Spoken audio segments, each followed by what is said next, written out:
Welcome to Forward with NACCE, Inspiring Entrepreneurial Action, a podcast that shares the stories of everyday entrepreneurs, entrepreneurial leaders, and the communities that support us. We hope that this diverse collection of stories brings you inspiration, inspires you to take action, and ignites entrepreneurship in your community as we make our way forward together. Welcome to this episode of Forward with NACCE. I'm Rebecca Corbin, and I'm really delighted to have two very special guests in our audience today that are doing some very good work on behalf of all American citizens. They have very interesting background in both business and other things. So we're going to jump right into it and begin, as we normally do on our podcast, by having our guests introduce themselves and tell us a little bit about something that shaped your career and the things that you're doing today. So we will begin with Donna Dubinsky. So Donna, thank you for being with us today. Thank you, Rebecca. I'm delighted to be here. My background is as a private sector person. I was a business school grad, went into high tech very early in my career, spent the early years at Apple and for founding Silicon Valley sort of stuff. And then was a founder of Palm and Handspring, so helped be at the forefront of handheld computing. And I have taken a diversion from my private sector business to serve in the government at the request of the Secretary of Commerce, Gina Raimondo, who I know from prior work together, who asked me to come in and help stand up the CHIPS Act. So I've been basically based in Washington here, helping work on this amazing and important legislation and figuring out how we're going to implement this program. So that's what I'm doing. Yeah, that's terrific. And we're going to get into the CHIPS program. I know I learned a lot about it when we had a chance to connect. But I think for the people that are listening, we have listeners, in I think close to 850 American cities and around the world. It's exciting to have a woman who's sort of a trailblazer in tech. I mean, how would any of us get along without our iPhones or whatever form of phone that you're using today? So I'm excited to hear from you. And we have your colleague, Jessica Nicholson, on the line. And I know you're relatively new to the Department of Commerce, but you're doing some great work. So please introduce yourself and talk a bit about your background. So actually, I've been at the Department of Commerce since around 2013, with only a short hiatus when I left the government temporarily. But I've essentially spent my 20-year career in the federal government. Oh, awesome. In the various statistical agencies. Started at the Bureau of Labor Statistics at the Department of Labor. I also worked at the Bureau of Economic Analysis at the Department of Commerce. So I have a really good understanding of economic data. And then I also worked in the Chief Economist's Office at the Department of Commerce for quite some time.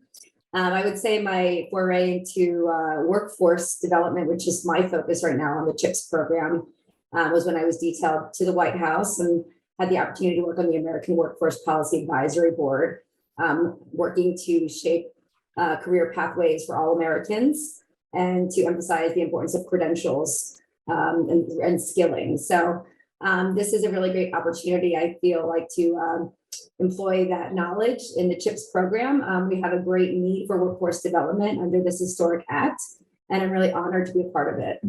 Thank you for having me here today. Oh, thank you for being here. And thank you for your service, to the country. I know for many of us, when we go to DC, it seems very overwhelming. You go to the U.S. Department of Education and it's enormous. It's blocks long, and having folks like you that know how to navigate it and really join forces with people that are entrepreneurs, have a business background and dedication to service makes a big difference for all of us. And I think with workforce and some of the things that we talk about a lot on this podcast, the work that we do at the National Association for Community College Entrepreneurship directly connects to workforce, because as you know, both know better than anyone, there is that gap, and we see community colleges really playing a key role in credentialing and micro credentialing. So we talked just a few minutes ago, Donna, about the CHIPS program, and I would love for you to talk a bit about that for people that might not know what that stands for. And then, Jessica, we can go to you and talk about how does that connect to workforce a little bit more. Well, semiconductors are the foundation of industry and future industries today. I mean, I've started to think of them as much like DNA is the building block of biology, semiconductors the building block of the built world, and everything is based on semiconductors. So it's strategically important to our country to have a strong position. Now, semiconductors were invented in the US. Semiconductors were created in, an industry grew up out of the US early leadership, but that's changed over time. And what's changed is that one of the biggest changes is that the manufacturing of semiconductors has moved pretty much overseas. And so the CHIPS Act was created with two massive objectives. One was to bring back manufacturing of leading edge semiconductors into the US. That's important both from a supply chain perspective, make sure we have the parts we need when we need them, but also it's important from a perspective of invention in the future, because the manufacturing process and the design process are highly intertwined. These are the most sophisticated, hardest things to manufacture in the entire world. You can't believe how complex these are. So that's something that we need to have here in the US. The second piece of it is to stay ahead on the design side. The US has continued to stay ahead on the design side, but we have been at risk, and particularly workforce is one of the areas why we focus so much on it, because we don't have as much of the expertise as we used to have in this country. So making sure that we have the expertise for the future, that we stay ahead in design, and that we bring manufacturing back is the purpose of the CHIPS Act. It's a total $52 billion, of which $50 billion is being implemented by the Commerce Department to help do those goals. Yeah, that's so important. And, the timing actually of this conversation is really interesting. I just got back from Boston yesterday. I was at MIT, where we are meeting with our partners, the Nicholson MIT program. NACCE is going to be holding a conference in the middle of the summer, well, actually the middle of June, where we're focusing on making an invention and really trying to think about how can we get faculty and staff to think about, not maybe teaching in the traditional way, but thinking about all kinds of things and semiconductors. And it's our hope that community colleges can get into that. So Jessica, as we go over to you, share a little bit more about workforce and, with the CHIPS program and all of the investment on behalf of the government and all these other things. What do you expect to see or what are your goals to impact in a positive way workforce? Well, as Donna mentioned, we're trying to really jumpstart the semiconductor industry here in the United States, and that can't be done without a workforce. And the semiconductor workforce has been pretty much stagnant in terms of its size for the past decade. So right now, the training across the country for these jobs is pretty fragmented. The programs are small. They just don't churn out the number of workers that are going to be required for this major investment into the industry. So there's a great need for a lot of new investment in workforce for the different roles that are needed. And so some of those roles are not only the engineers and the PhD and advanced degree folks that do a lot of the design and software development and the real research side of things, but also the workers in the facilities. So we need people that are going to operate the machines. These are highly skilled technicians, but typically they don't require a 4-year degree, but they do require specialized training. And so we're trying to figure out which programs exist now that we can scale up quickly to get a workforce trained. We're trying to figure out what the current workforce needs are before these investments go out to see how the Department of Commerce can partner with other government agencies under this historic act to take action now. We also need a large construction workforce because we're building a lot of facilities. And we're trying to figure out how to balance the need for a construction workforce with all the other major spending bills that have recently been passed in the federal government. So there's a lot of coordination that's happening across different agencies, also across states, community colleges, industry organizations, lots of moving parts, but ultimately what we need is a very strong workforce, well-trained, and we need a pipeline of future workers so that we can keep a sustained flow of skilled workers going into this industry over time. Yeah, it's interesting. A guest that we had on Forward with NACCE a few weeks ago was the spokesperson for the National Contractors Association, and he was telling us a little bit about that industry. And what's interesting about it is a lot of the work that we do on the equity front, trying to advance opportunities for maybe first generation students or people of color, people that have kind of been left behind, is that the work that you're doing really advances that agenda. It helps business. It helps people kind of that onboard into the middle class. So Jessica, you had mentioned identifying good models and sort of scaling them up. Are there any that come to mind that you could maybe give an example of that you're taking a look at as a something that you think is working? Sure. So Secretary Raimondo is a big fan of apprenticeships, and we have partnered closely with the Department of Labor and their registered apprenticeship program to learn more about how we can build registered apprenticeships into the semiconductor training landscape. And so there's many organizations, two in particular right now, that are working very actively to try to build up registered apprenticeships in the semiconductor industry.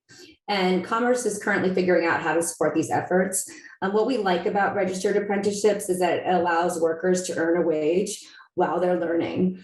This really opens up opportunity for many workers that can't necessarily afford to take on training on their own without earning a wage.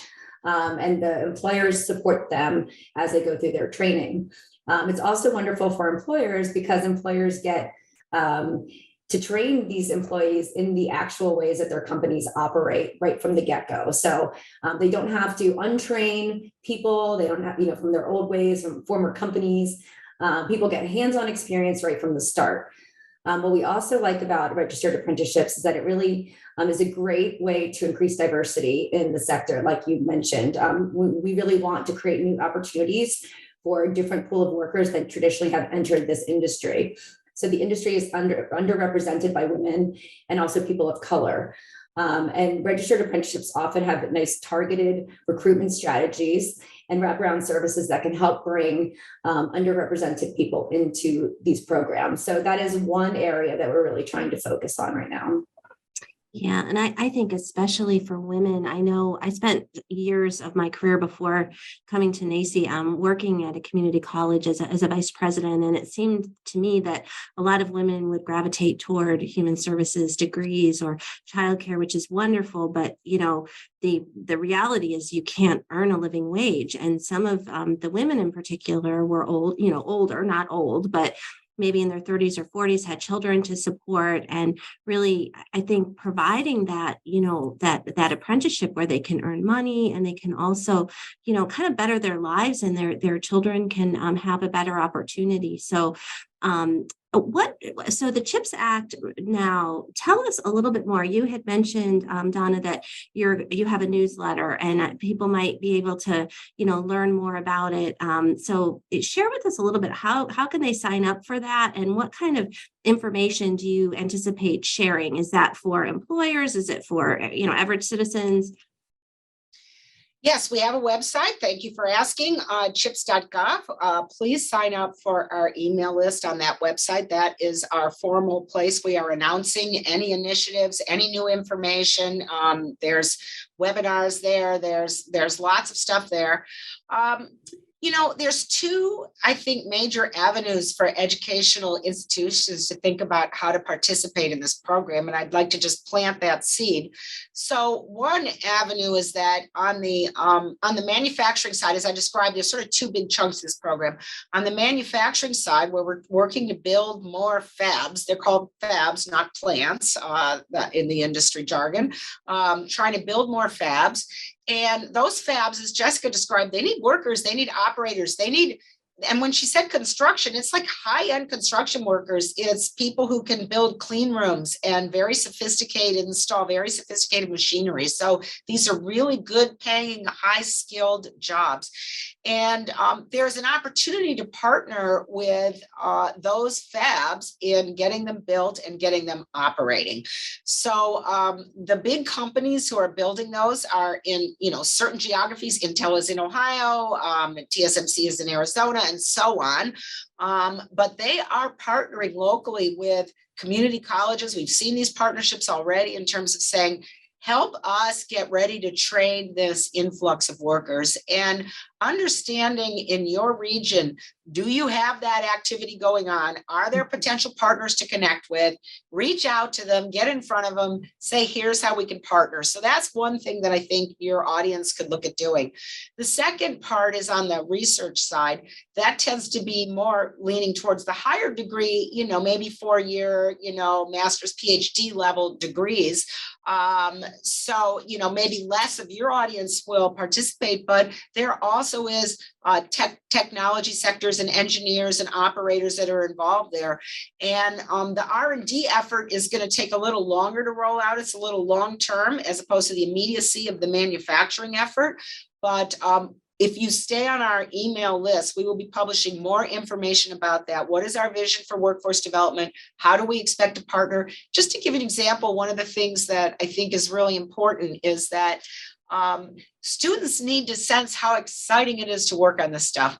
And the way they sense that it's exciting is to do it, the whole maker movement, and to actually design and then build a chip. That's something that we want people to do and see it working its magic.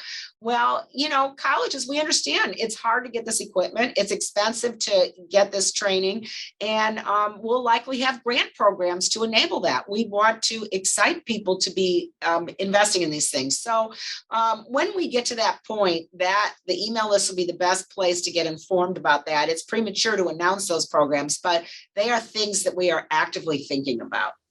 That's just so exciting. And I think just the partnership model that you're looking at, that's something, we published a book during the pandemic, and it was really about impact ed, and the whole, one of the premises were, if you want to go fast, you go alone. If you want to go far, you go together, and you connect these networks and you share information.